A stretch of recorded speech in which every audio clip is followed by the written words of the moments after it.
Hi friends, నేను మీ శ్రీనివాస్ని. ఈరోజు యుద్ధం గురించి మాట్లాడుకుందాం. అంటే ఏప్రిల్ 2, 2026 నాటి తాజా నివేదిక ప్రకారం ఇరాన్ ఇజ్రాయెల్ యుద్ధం అత్యంత భీకరంగా కొనసాగుతుంది. ఈ రోజు జరిగిన ప్రధాన పరిణామాల గురించి మనం ఈ వీడియోలో మాట్లాడుకుందాం. వీడియో నచ్చితే లైక్ చేసి, షేర్ చేసి, సబ్స్క్రైబ్ చేయండి. ప్రతిరోజు నేను ఒక వీడియో అప్డేట్ అయితే చెప్తున్నాను అనమాట.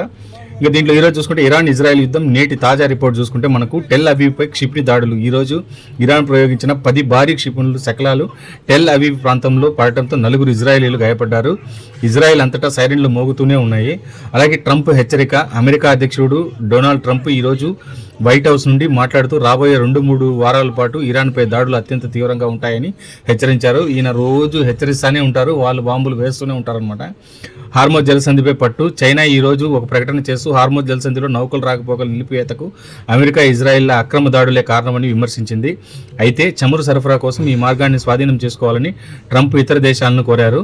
అలాగే లెబనాన్ సరిహద్దుల్లో యుద్ధం. హెజ్బుల్లా ఈరోజు ఉత్తర ఇజ్రాయెల్పై సుమారు 35 క్షిపణులను ప్రయోగించింది. దీనికి ప్రతిగా ఇజ్రాయెల్ సైన్యం దక్షిణ లెబనాన్లో పలు పట్టణాలపై వైమానిక దాడులు చేసింది. భారతీయుల తరలింపు. ఇరాన్లో చిక్కున్న 204 మంది భారతీయులు అజర్బైజాన్ సరిహద్దు ద్వారా సురక్షితంగా బయటపడ్డారని విదేశాంగ శాఖ తెలిపింది. అలాగే కువైట్ ఎయిర్పోర్ట్ అప్డేట్. నిన్న జరిగిన డ్రోన్ దాడి తర్వాత కువైట్ ఎయిర్వేస్ భారత్కు తన విమాన సర్వీసులను దమ్మప్ ద్వారా ఏప్రిల్ 5 నుండి పునరుద్ధరిస్తామని ప్రకటించిందనమాట.